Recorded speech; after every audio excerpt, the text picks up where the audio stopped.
God, we've been off for a week. We gotta do a Legend Spotlight. Which one's up next? Damn. Good old Susan. Hey, welcome back to Legend Spotlight. Today we're going to be looking at Nasus, otherly known as the creator of the Sands.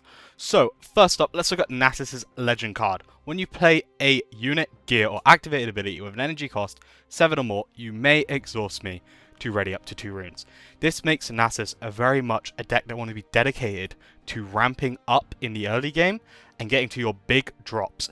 So otherly known in other games, we might have called it like a big Timmy deck, where you just play really large units and you just kind of constantly try and overwhelm your opponent with really large units. Green Nasus, or Nasus the Ascended, has a Deflect 2, Empower 8, and when he is empowered, when I conquer you score 1 point. It's really strong in Nasus in that sense to be at 6 and just threaten a green Nasus in the base, because they kind of have to deal with him. He has Deflect 2, so you're going to lose and deramp a lot if you try and target him. He's just a really strong unit to have there and close out games. Blue Nasus is a lot more weaker to his other green counterpart.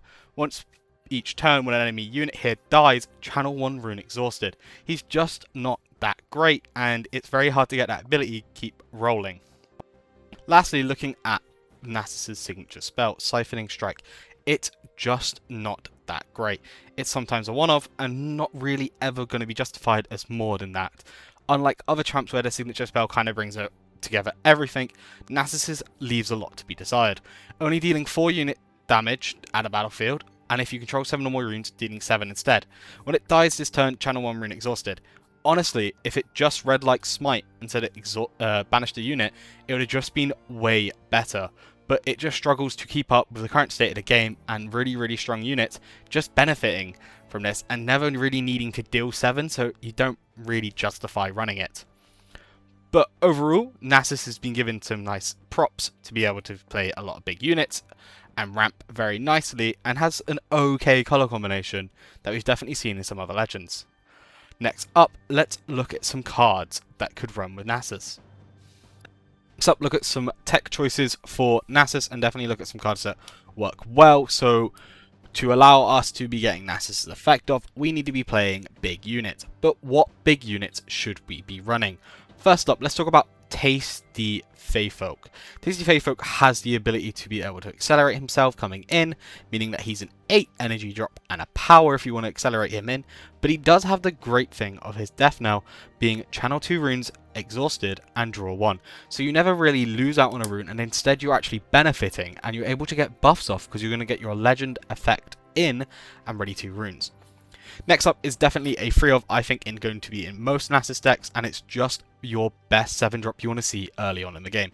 If you're able to ramp up quick and just get down a Sprite Queen, when you play me or at the start of the beginning phase, play a ready free Sprite token with temporary to your base. So our sprites are going to be allowing us to get in and be crashing units we don't really care about because they're just temporary anyway. So they're just tokens to be made to be trading with other stuff that your opponent might want. Next up is a lot more of a tech choice in Vilemore. He is an ambush unit with enemy units here with less might than me, don't deal combat damage when I hold draw 1. He definitely does end games, and he makes it a lot harder for swarm decks to get over, and definitely could be a tech choice in the side. It's good into certain things in the format right now, such as Rek'Sai. Astral Heron is a very divided card. He is something that is very much cannot be decided if he is good, bad, or indifferent, but there's a lot of hype around the card. When you play me, your first card each turn, if I'm at a battlefield, costs 2 energy less and 2 power less.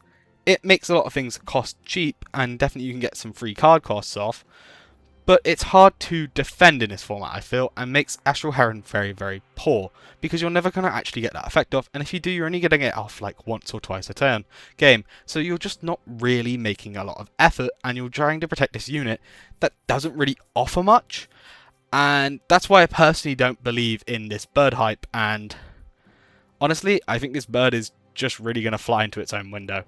So, next up, let's look at some other staples for blue and green, and what will be Nasus's staple lineup.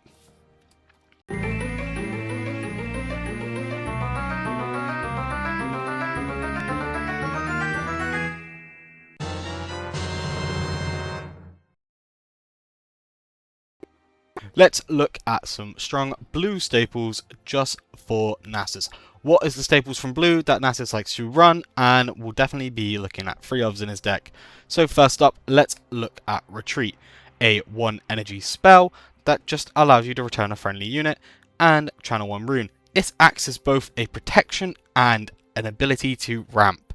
It allows us to start ramping and just have a little cheap spell to keep our units nice and safe. If we want to keep our early 2-drop safe, such as a Raven Bloom. Stupefy, give a unit -1 to a minimum 1, draw 1. It literally, it replaces itself. It just does a nice little effect of just giving it a -1. It's a nice simple card, and it just allows to be a nice free of because it's going to replace itself in hand anyway. Watcher, he has been the bane of everyone who goes against blue since Origins. Such a great end game closer, and he just allows for that end of the game be so simplified with his -3 effect, and being an accelerate unit as well. He is just so nice, and he's a big guy, and he has a really good effect. Of course you're going to play him in Nasus. He's like the epitome of game ender right now. Start moving into our green staples, the other color of our Nasus Legend. So what Susan needs is some additional might every now and then, and being able to ready 2 runes allows for our first staple to be talking about, Discipline, be really strong. We have a reaction, give a unit +2 this turn and draw 1. Once again, like our Stupefy, it's that nice cantrippy. It gives you another card. You don't lose the card advantage. +2 might as well, just a nice effect. Discipline's always been really good and just stayed with every single green deck since Origins. Find your center. If your opponent was in score within 3 points, this costs 2 less. Otherwise, it's still free energy, and you're just going to draw 1 and channel 1 rune exhausted. You are using this just to start ramping up. We ramp up, we get to draw as well, and if your opponent is really aggro, it becomes really cheap, and you can start ramping even harder if you have multiples of these, and they're way cheaper. Our last thing I want to talk about is Scuttle Crab, the crazy 2-drop from Unleashed with 9 different effects. Whoa! Well, realistically, what Scuttle Crab is really good at is in these decks that want to go slow, give it the time to go slow. He is a 0 might unit, but that kind of works in a great favor of his, is that if he's still on a battlefield, you have to deal with him. You have to commit something. Even though he's 0 might, he doesn't just perish, he still sticks there. So he almost acts like a kind of a 0.5 might, because someone actually has to come over with 1 might and kill it. He has, when you play me, draw 1, so he replaces himself as well, really nice. And his Death Knell allows you to look at an opponent's hand and gain XP. We don't care about the XP, but looking at my opponent's hand and having perfect hand knowledge is very nice. And that's why Scuttle Crab just lands itself into being a good green staple. Now, let's move on to the deck list and then some battlefields and talk about some game plan for Nasus. We'll do that next.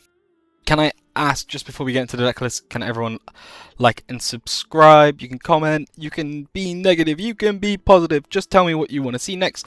Maybe you want to vote for a certain legend or something. I can try and do that after I get through the Vendetta ones. It's just really great to see, and I'm really thankful to all of you watching this long. Now let's get into that deck list.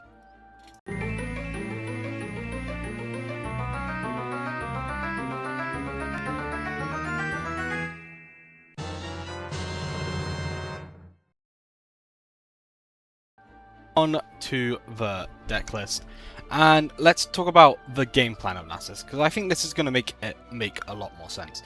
The idea of Nasus is consistently, when we get to about turn 3 or 4 of ours, we want to be playing our big drops. We want to have ramped up to that point and then be able to start swinging really hard with our large big units. Other than that, what we're needing to be doing is using our basically our early level units or spells to be able to apply pressure, get the early points, and not make our opponent just run away with the game. So the idea of this basically comes in the 2-drop Oedipus. He works really well, but they draw instead of get points, so that also delays them. Retreat is going to ramp us. On guard makes our units a bit bigger. A special shout out to Steel Claws, who works both as a early drop and a late drop, being that he can be empowered for 7 unlocking that Nasus Legend ability to be able to ready your 2 runes back up. We're then going to talk about Bellows Breath. It's also another way to removal, Superfy, get things lower. You're also in the late game, Bellows Breath Watcher is very strong and just really nice. Sprite Burst allows us not to get too behind, being a 5-drop that creates 2 sprites, so we're able to contest 2 battlefields and just be able to get some early points. Raven Bloom also can get really big in green, just a single buff spell, and it gives you a +3. It's really nice. Find Your Center, it's also just a good ramp, and that's basically the idea of this deck, is we want to ramp, hopefully play our Sprite Queen early, and then just keep crashing with sprites until we can basically conquer the game with a Tasty Folk and Watchers. So that's more or less the idea and the ramping and just trying to get to that point. I will talk about the battlefields differently because I think that needs to be a little bit more of an in-depth look at. Our sideboard is a Bellows Breath, a Not So Fast, Back Off, Disarming Rake and Janna. I will talk about Janna separately, but your other 4 are very simple. Bellows Breath, just another copy, so removal. Not So Fast, a nice counter spell. Back Off is a really nice stun and hidden, and honestly, if you can make it work, I would really state that you probably play it in main. It draws you, it stuns a unit, it's really helpful. And then 3 Disarming Rakes, unfortunately, it's just the way the format goes. Aurora's still here, and it looks like it's here to stay, so you've got to have gear removal. Now let's talk about those battlefields.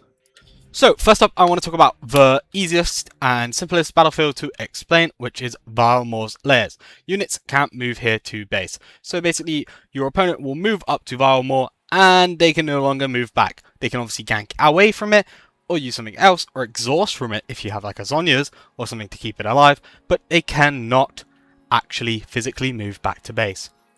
Next up, I want to talk about Emperor's Die, which it says when you conquer here, you may pay 1 energy and return a unit you control here to its owner's hand, and if you do, play a 2 Might Sand Soldier token here. So basically what you're going to be doing, you have all your small units, and you can basically turn your Scuttle Crab into a 3-drop recurring draw per turn, and that just allows you to dig into your deck, honestly getting a unit down and then getting points. Being able to play a 2 Might unit is also very strong, so instead of your 0 Might Scuttle Crab. Next up is our last one, is Paper Tree, which is when you hold here, each player channels 1 rune exhausted. You have more things to do with your runes, and your stuff costs a lot more. So you need more runes than your opponent does, and in this time, I have really noticed that the power usage of the average card has increased, and Nasus doesn't like that. Nasus wants to get big energy ports and just be able to use them constantly. The last thing I want to talk about, and I was talking about in the deck list, isn't a battlefield entirely, it's just Janna herself. Janna offers a lot of versatility in this deck, and definitely when you're playing with sprites, it offers a way to cheese points. So when you are at 7 points and you are going to hold, your sprite dies. On a temporary trigger, you can play Janna and actually get that hold point. This shocks a lot of people and honestly can be a nice way to snag the 8th point and just take a win that you never really should have got. Also, Janna is just a great way to protect your big units or protect something that you want to keep alive, such as a Sprite Queen. Just being able to push something back on a battlefield you control. It's really nice and just a thing I've really wanted to be trying out and have really liked as like a niche little spot in the Nasus deck list. Next up, I'll give you my Legend review and then it'll be the end of the video. Thank you guys for listening. Let's get to that.